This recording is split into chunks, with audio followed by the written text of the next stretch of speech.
Solemnidad ng banal na misa, pakilagay po sa silent mode ang inyong telepono. Ang lahat po ay sumabay sa pambungad na awit.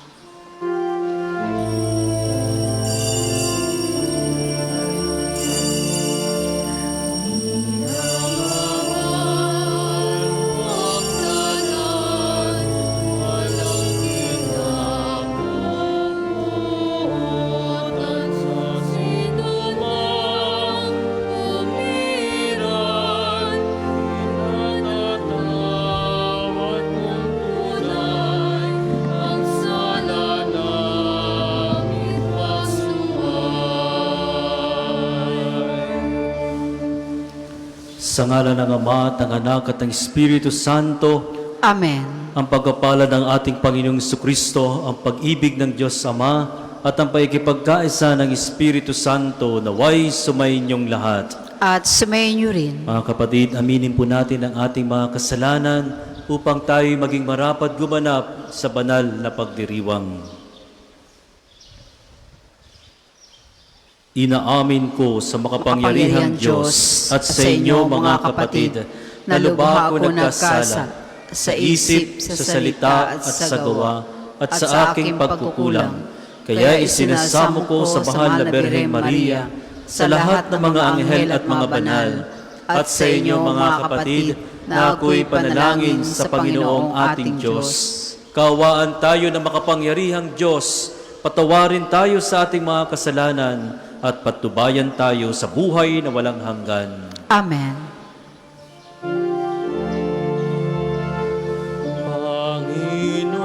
Panginoon, kawan mo kami. Panginoon, kawan mo kami. Kristo, kawan mo kami. Kristo, kawan mo kami. Panginoon,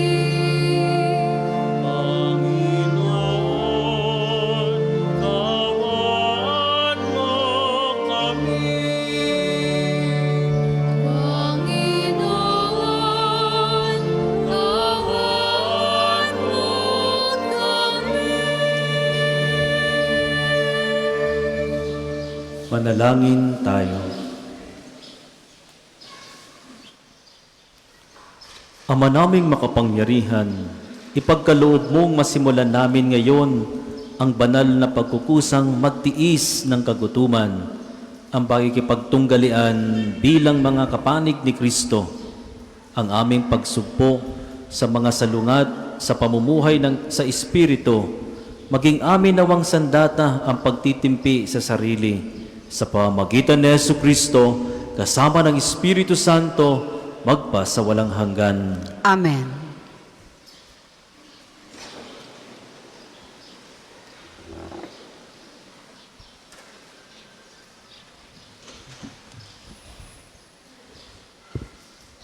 Pagbasa mula sa aklat ni Propeta Joel. Sinasabi ngayon ng Panginoon, mataimtim kayong magsisi at manumbalik sa akin. Kayo'y mag-ayuno, manangis at magdalamhati. Magsisi kayo ng taos sa puso, hindi pakitang tao lamang. Magbalik loob kayo sa Panginoon na inyong Diyos. Siya'y may magandang loob at puspos ng awa, mapagpahinuhod at tapat sa kanyang pangako.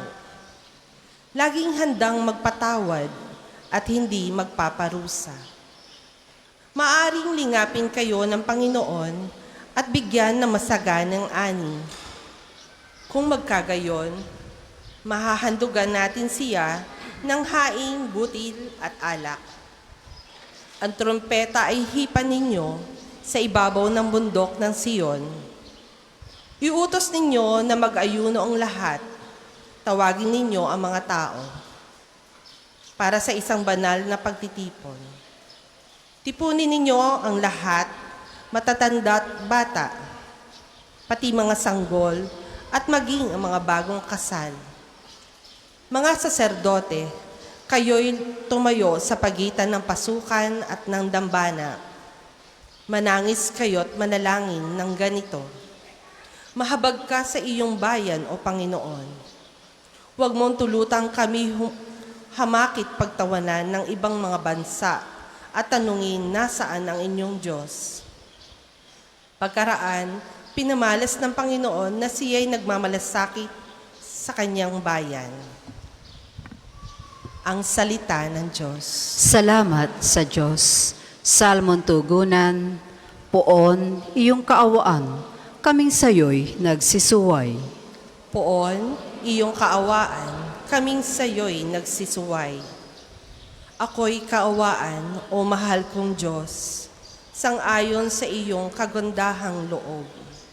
Mga kasalanan ko'y iyong pawiin, ayon din sa iyong pag-ibig sa akin.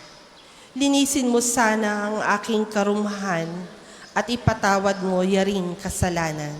Poon, iyong kaawaan, kaming sayo'y nagsisuway.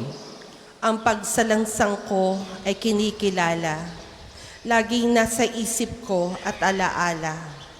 Sa iyo lang ako'y nagkasalang tunay, at ang nagawa ko'y di mo nagustuhan.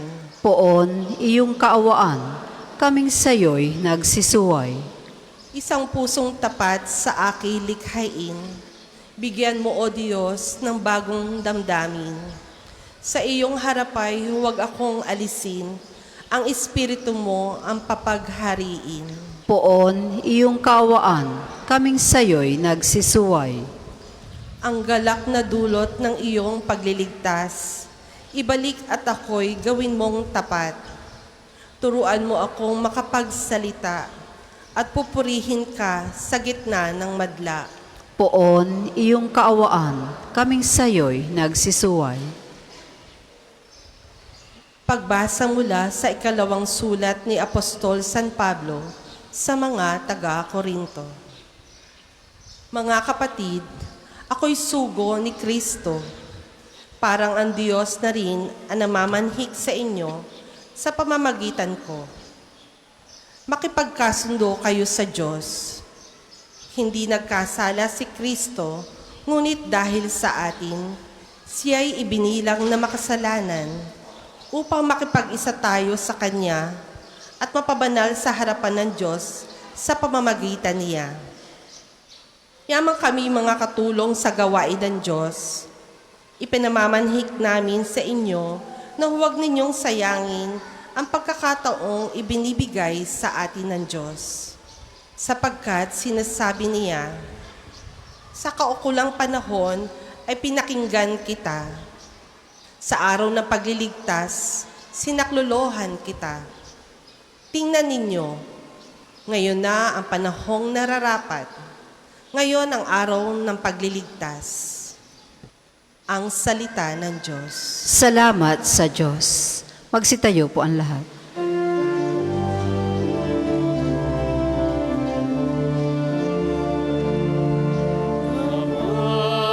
Ngayon napakinggan ang tinig ng buhay. Huwag na ninyong atlangan ang pagsasakatumparan ng hinihingan kalooban. Sumainyo ang Panginoon, At sumayin niyo rin, ang mabuting balita ng Panginoon ayon kay San Mateo. papuri sa iyo, Panginoon. Noong panahong iyon, sinabi ni Jesus sa kanyang mga alagad, pag-ingatan ninyo na huwag maging pakitang tao lamang ang paggawa ninyo ng mabuti.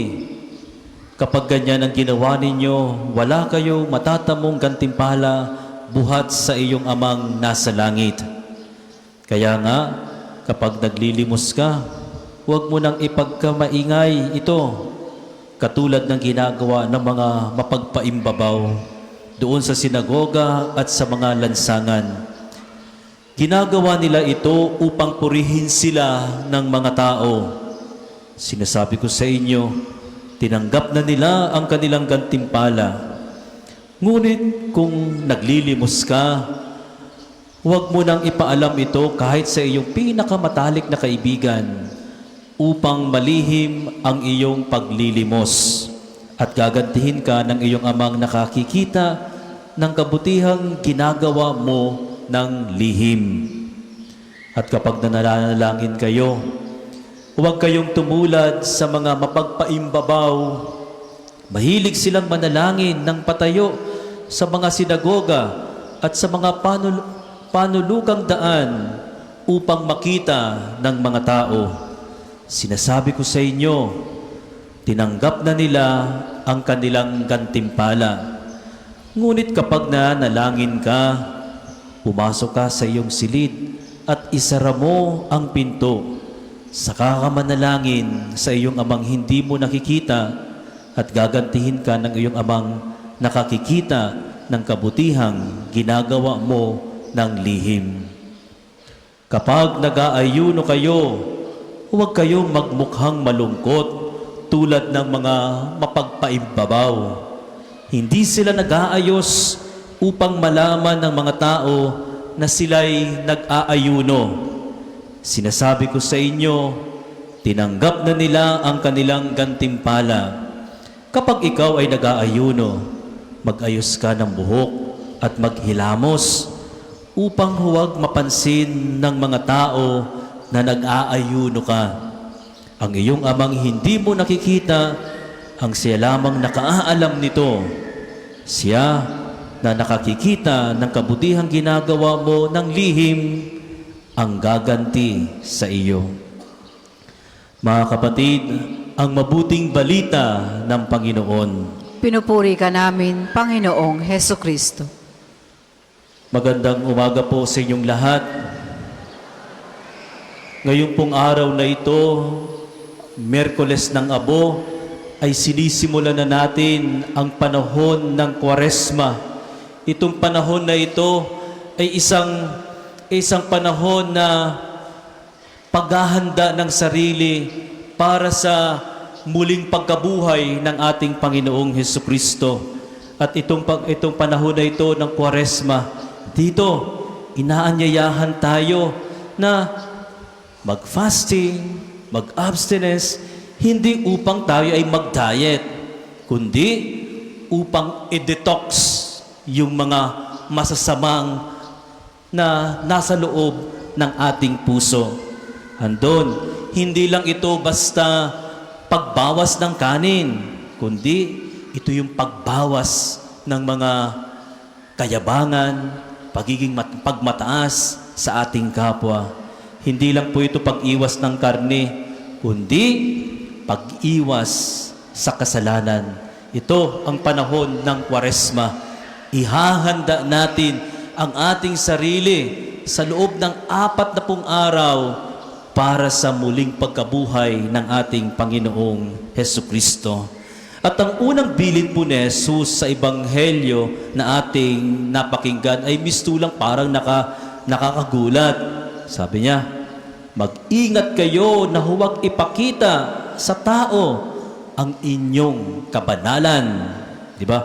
Parang sinasabi ng ating Panginoong Jesucristo, pwede kang maging banal, pero huwag naman masyadong para ka ng showbiz. Di ba? Ipangangalandakan pa. Meron one time, may nakita ko sa Facebook, nag-post, fasting today. Tapos, andun, offering it to the world. Di ba? Maganda naman yung intention niya, di po ba? Tapos mag-selfie pa. Nag-selfie pa siya. Kita yung mukha niya parang ang amos-amos, parang gutom na gutom. Kasi fasting nga eh. Kasi para makita ng friends niya na talaga siya yung nag-observe ng fasting. Mga kapatid, hindi masama po mag-offer ng sakripisyo. Pero minsan, mas alam pa ng Facebook kaysa ng Diyos ang ating mga ginagawa. At dito po pumapasok ang mensahe ni Jesus, lalo tigit sa Ebanghelyo na ating napakinggan ngayon. Tatlong bagay po ang binanggit ng ating Panginoon. Una, yung act of charity, yung paglilimos. Huwag, sabi niya, parang gusto niya sabihin na, huwag niyo nang ipaalam ng kaliwang kamay ninyo ang ginagawa ng inyong kanan. Huwag niyo nang ipangalandakan na kayo'y may binibigay o kung na kayo'y tumutulong sa inyong kapwa. Ibig sabihin po nito, kapag tayo ay tumutulong, kapag tayo ay tumulong, ay hindi mo na kailangan ng audience. Malimit po yan. Realidad yan. Lalo tigit sa mga parokya, sa mga simbahan. Kapag hindi nabanggit ang kanilang pangalan na sila ay nag-donate ng 50 pesos. 50 pesos pati. O kaya, sa mga pamisa, bakit hindi mo, sasabi, magkatapos ng misa, i-confront ngayon yung commentator, sabihin, bakit hindi mo binanggit yung pangalan ko? Hindi nyo ba alam na regular donor ako ng inyong parokya? Oh my goodness. Anong purpose? Para ipangalandakan.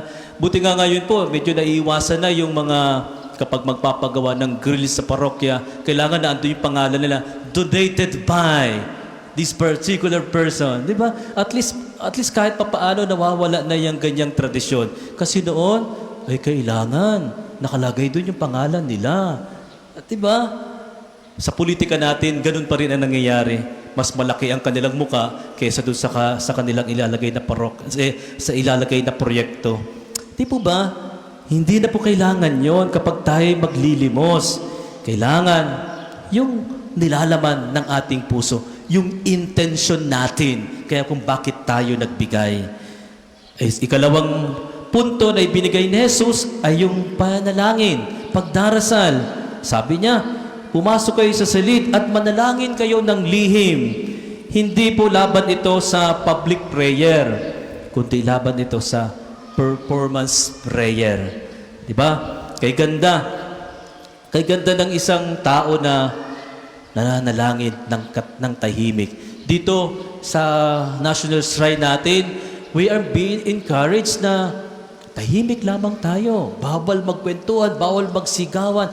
Tahimik tayo para ano?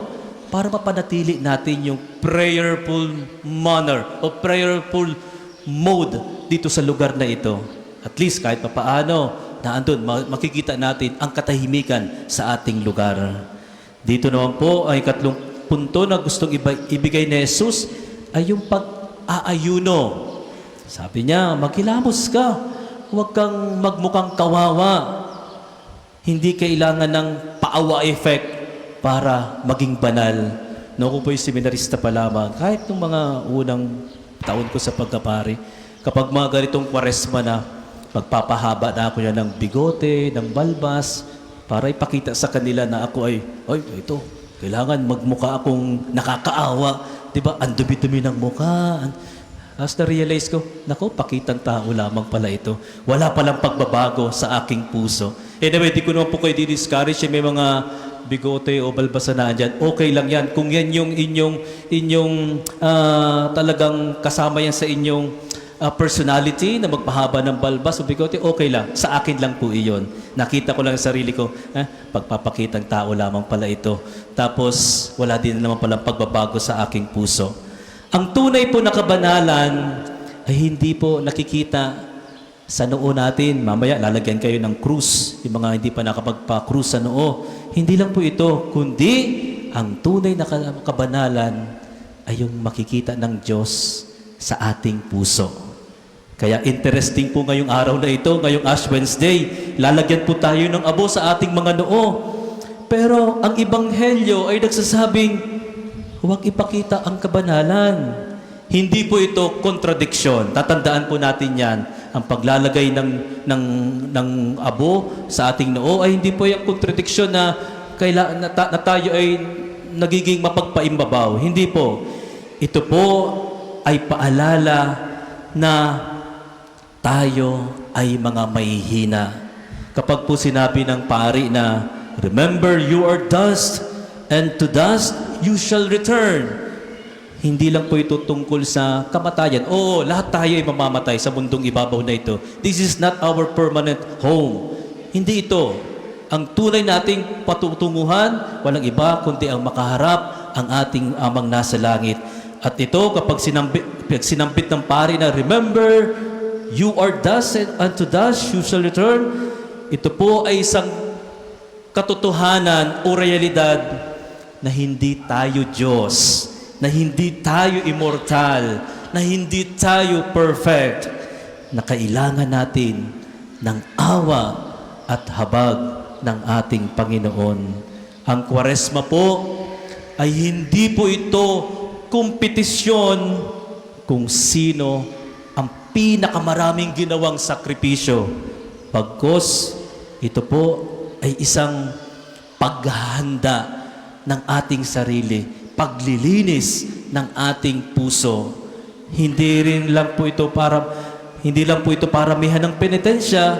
Ang magiging tanong sa atin ay, nagbabago ba ang puso ko?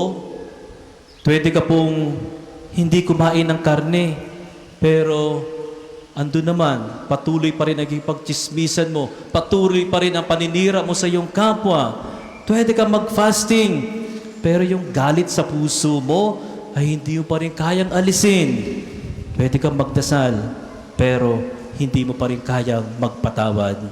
Mga kapatid, ang gusto po ni Jesus ay secret conversion, hindi public impression. Ngayon pong Kwaresma, subukan po natin itong tatlong lihim na ito. Una ay yung secret charity, tumulong ng walang nakakaalam. Kalawa, secret prayer. Maganda yon. Pag umuwi kayo sa inyong tahanan, at least 5 minutes every day nakatahimikan para maramdaman nyo ang presensya ng Diyos. Walang cellphone po yon. Yung 5 minutes na katahimikan na yon. Before you start your day, maglaan kayo ng 5 minutong katahimikan para sa ating Panginoon. At ikatlo, secret sacrifice. May iwan kang bisyo na ikaw lang at ang Diyos ang nakakaalam. Kapag walang nakakita, pero ginagawa mo pa rin po ito, doon po nagsisimula ang tunay na kabanalan. Ang abo po sa noo na ilalagay sa atin mamaya, matatanggal yan mamayang gabi. Pag umuwi kayo sa inyong tahanan, paliligo kayo, mawawala din yan. Pero sana, hindi mawala sa puso ninyo ang kababaang loob na nanggagaling sa ating Panginoon. Dahil sa huli, hindi po ang tanong ng Diyos na, gaano kadami ang ginawa mong penitensya o sasakripisyo, kundi, gaano ka nagmahal kahit walang nakakita. Ngayon pong Kwaresma, hindi kailangang i-post ang sakripisyo natin. Mas mahalaga na i-post po sa langit ang pagbabago ng puso natin. Amen.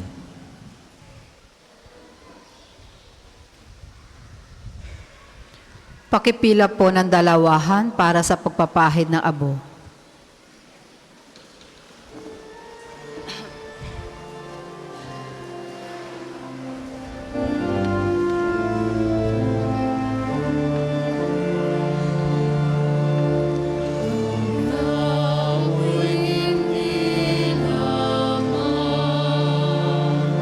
Sa tinapay na bumuhay,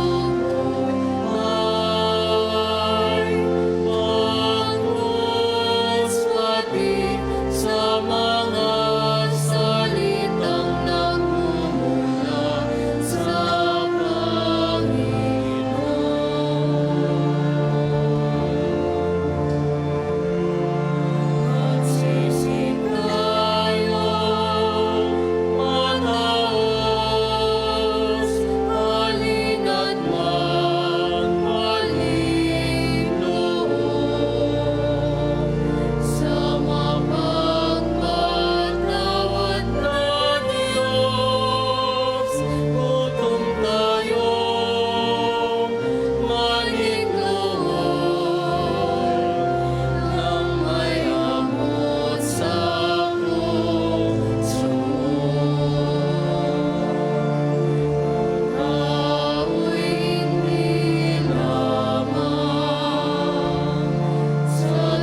Para po sa maghahandog na sobre, pakihulog na lamang po sa buslo.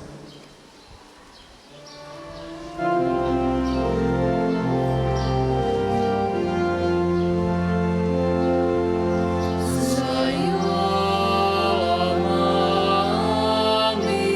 aming handog, ang tinapay at alak na ito, handog ng iyong bayang sumasabot, humihingi ng patawad mo.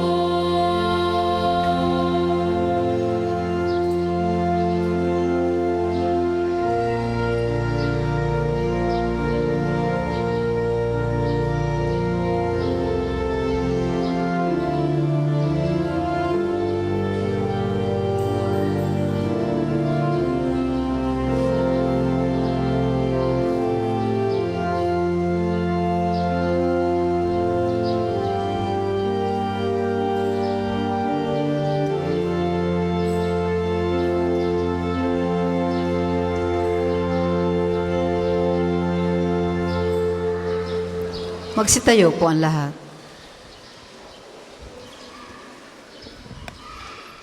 Manalangin kayo mga kapatid upang ang paghahain natin ay kalugdan ng Diyos samang makapangyarihan. Tanggapin nawa ng Panginoon itong paghahain sa iyong mga kamay, sa kapurihan niya at karangalan, sa ating kapakinabangan at sa buong sambayanan niyang banal.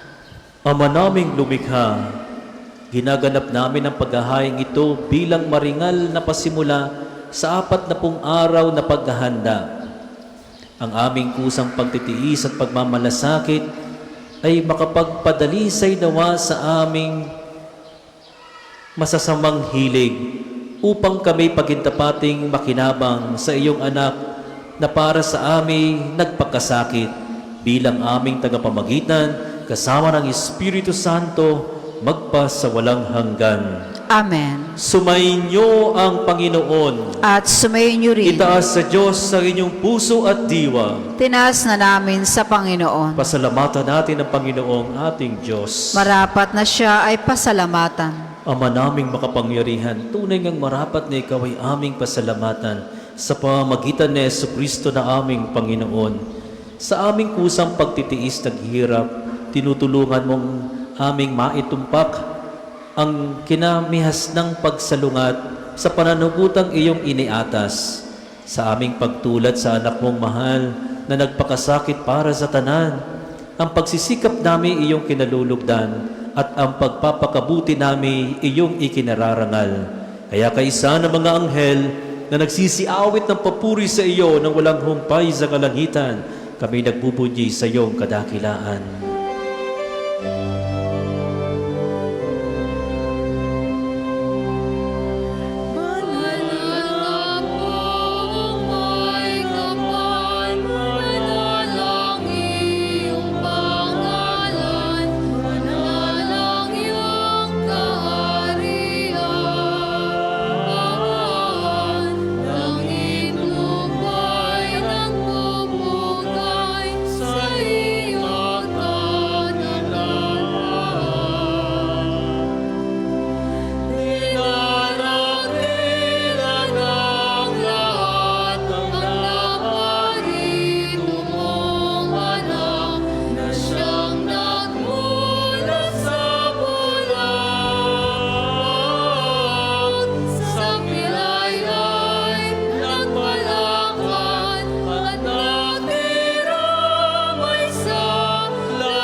Ama naming banal, ikaw ang bukal ng tanang kabanalan. Kaya't sa pamamagitan ng iyong Espiritu, gawin mong banal ang mga kaloob na ito upang para sa amin maging katawan at dugo ng aming Panginoong Hesu Kristo.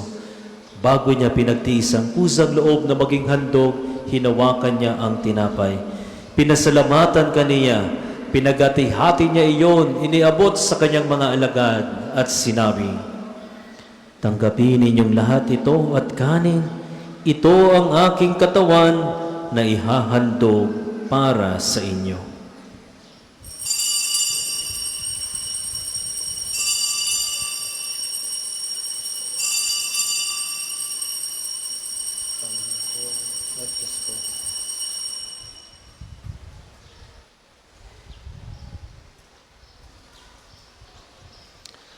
Gayon din naman, nung matapos ang hapunan, hinawakan niyang kalis.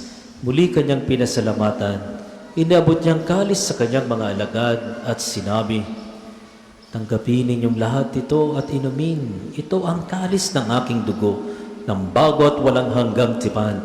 Ang aking dugo na ibubuhos para sa inyo at para sa lahat sa kapagpapatawad ng mga kasalanan. Gawin ninyo ito sa pag-alaala sa akin."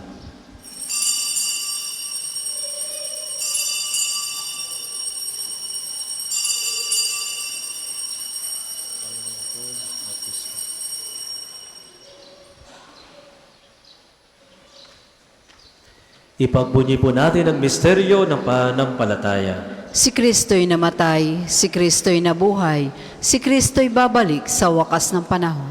Ama, ginagawa namin ngayon ang pag-alala sa pagkamatay at muling pagkabuhay ng iyong anak. Kaya't inaalay namin sa iyo ang tinapay na nagbibigay buhay at ang kalis na nakakalob ng kaligtasan. Kami nagpapasalamat dahil kami iyong minarapat o tumayo sa harap mo para maglingkod sa iyo. Isinasamo namin kami magsasalo-salo sa katawan at dugo ni Kristo ay mabuklod sa pagkakaisa sa pamamagitan ng Espiritu Santo. Ama, lingapin mo ang iyong simbahang laganap sa buong daigdig.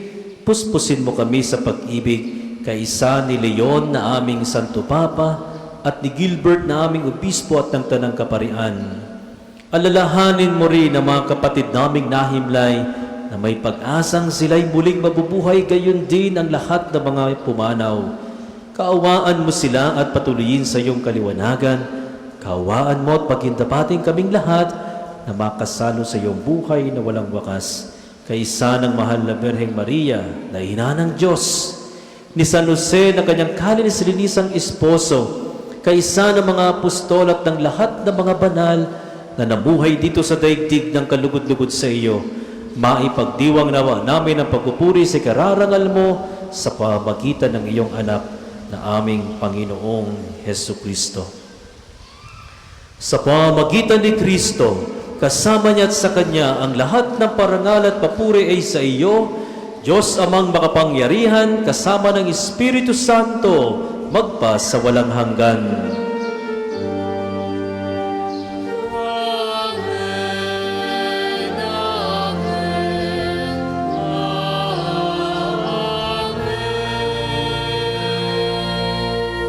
Sa tagubili ng mga nakagagaling na utos sa turo ni Jesus na Panginoon natin at Diyos, ipahayag po natin ng lakas loob.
Hinihiling namin kami adya sa lahat ng masama, pagkalooban at kapayapaan araw-araw, iligtas sa kasalanan at ilayo sa lahat ng kapahamakan.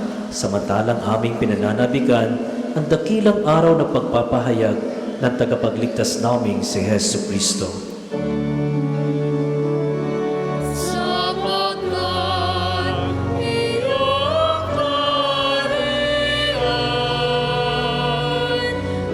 at ang kapangyarihan at ang kapurihan magpakailanman.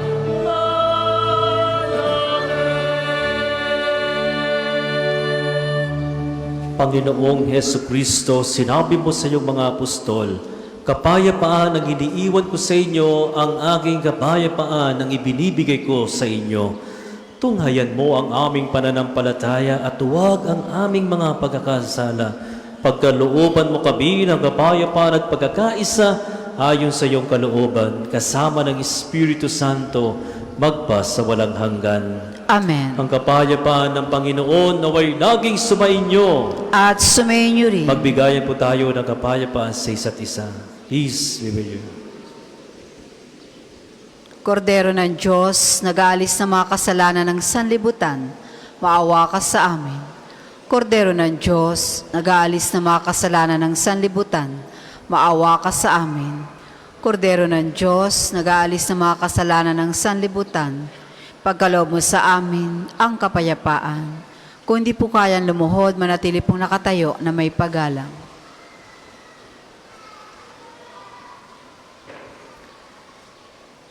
Ito ang kordero ng Diyos. Ito ang nag-aalis ng mga kasalanan ng sanlibutan. Mapalad ang mga inaanyayahan sa kanyang piging. Panginoon, hindi ako karapat-dapat na magpatuloy sa iyo, ngunit sa isang salita mo lamang ay gagaling na ako.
Ang isa sa gwapong second collection ay ginagamit para sa patuloy na pagpapaunlad ng parokya at pambansang dambana ni Santo Padre Pio at para sa mga pangangailangan ng matatanda at may sakit na mga pari ng Archdiocese ng Lipa. Salamat po sa inyong mga handog.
Tayo po ay magsitayo.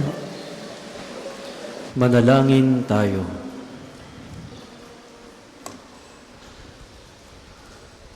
Ama naming mapagmahal, ang pinagsaluhan namin ay amin nawang pakinabangan sa pagkakamit ng dulot ng kagalingan, ng kagutumang kusa naming pinagtitiisan at iyong kinalulugdan.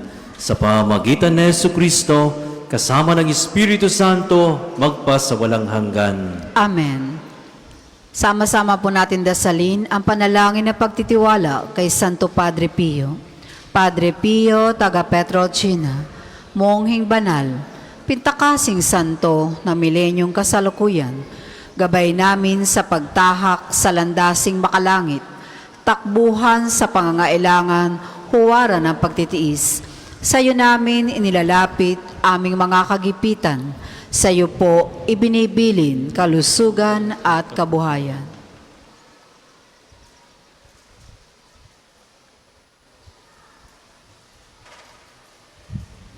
Di man karapat-dapat, kami po ay pagbigyan, bendisyonan at basbasan, maging ganap sa buhay. Lumayo nawa kami, umiwas sa kasalanan. Lumapit lagi sa Diyos, maging matatag at matibay. Sa mabuting balita ng pagliligtas, turuan mo kami nawa.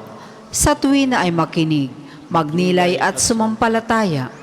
Amin pong pakiusap itong mga kahilingan. Puso ay nagsisisi, nagtitikang taimtiman. Di na muling magkasala, sunod lagi sa Diyos amang kaisa ng Espiritu, at ni Jesus na tagapamagitan. Amen. Magsipo muna po ang lahat para sa ilang patalastas. Una, sa inyong pagdalaw sa pambansang dambana, mangyaring pakaingatan ng inyong mga personal na gamit. Hangad namin ang isang matiwasay at maayos na pagbisita sa National Shrine. Ikalawa, nais po namin ipagbigay alam sa inyo na ang Padre Pio Healing Bundle ay available sa ating mga tindahan. Ang langis na kasama nito ay may halo na langis mula sa puno na olibo na binasbasa ni Padre Pio nung siya'y nabubuhay pa. Naway magindaan ang ating healing bundle sa pagkakamit ng kagalingan mula sa Diyos. Ikatlo, mga kapiyo, malugod namin kayong inaanyayahan sa isasagawang lakbay parokya sa darating na ika-26 ng Marso, araw ng Huwebes. Tayo ay maglalakbay sa 7 simbahan sa Archdiocese of Lingayen, Dagupan, Lalawigan ng Pangasinan. Ito ay nagkakahalaga ng 3,500 lamang. Para sa mga detalye at pagpapalista, makipag-ugnayan lamang sa ating opisina. Ang magpapalista ay hanggang February 28 lamang. Halina at sama-sama tayo maglakbay habang nagninilay sa daan ng krus ni Jesus. Kaapat, ngayon ay Miyerkules na Abo, simula ng panahon ng Kwaresma. Mayroon po tayong pagpapahid ng abo sa lahat ng mga misa. Kayo pong lahat ay nayayahang makiisa. Ang susunod pong misa ay sa ganap na 12 ng tanghali. Maraming salamat po at mangyaring panatilihin natin ang kalinisan, katahimikan, at diwa ng pananalangin sa loob at labas ng ating mga simbahan. Magsitayo pong lahat para sa pagbabasbas ng religious articles. Mga kapatid, manalangin tayo sa Diyos Amang makapangyarihan upang tayo'y maging kawangis ni Kristo sa taimtim na pagdalangin sa tulong ng mga larawan at dasalan.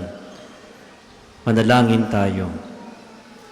O Diyos, Ikaw ang bukal ng lahat ng pagpapala at biyaya. Ibuhos mo ang iyong bendisyon sa mga gamit na ito sa panalangin na nagpapaalaala ng iyong kabutihan, kabanalan at pagmamahal sa amin upang ang lahat ng dumulog at magdasal gamit ang mga ito ay magtamo ng iyong awa at biyaya. Loobin mong tularan namin ang kabanalan at aral ni Kristo at ng mga santo, magpa sa walang hanggan. Amen. Ama namin, sumasalangit ka, sambahin ang ngalan mo, mapasamin ang kaharian mo, sundin ang loob mo dito sa lupa para nang sa langit. Bigyan mo kami ngayon ng aming kakanin sa araw-araw at patawarin mo kami sa aming mga sala para nang pagpapatawad namin sa nagkakasala sa amin. At huwag mo kaming ipahintulot sa tukso at iadya mo kami sa lahat ng masama. Amen. Aba, Ginoong Maria, napupuno ka ng grasya, ang Panginoon Diyos ay sumasa iyo. Bukod kang pinagpala sa babaeng lahat, at pinagpala naman ang iyong anak na si Jesus. Santa Maria, Ina ng Diyos, panalangin mo kaming makasalanan, ngayon at kung kami mamamatay. Amen.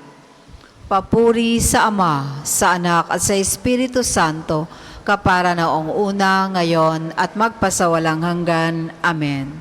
Ama namin, sumasalangit ka, sambahin ang ngalan mo, mapasamin ang kaharian mo, sundin ang loob mo dito sa lupa para nang sa langit. Bigyan mo kami ngayon ng aming kakanin sa araw-araw at patawarin mo kami sa aming mga sala para ng pagpapatawad namin sa nagkakasala sa amin. At huwag mo kaming ipahintulot sa tukso at iadya mo kami sa lahat ng masama. Amen. Papuri sa Ama, sa Anak at sa Espiritu Santo, kapara ng una, ngayon at magpasawalang hanggan. Amen. Maraming salamat po sa inyong pagkikumisa sa ating banal na misa, sa mga nag-alay at sa mga nag-serve. Salamat din po sa inyo. Sumainyo ang Panginoon. At sumayin niyo rin. At pagpalain kayong lahat na makapangyarihang Diyos, ang Ama at ang Anak at ng Espiritu Santo. Amen. Tapos na po ang ating misa. Humayo kayong mapayapa. Salamat sa Diyos.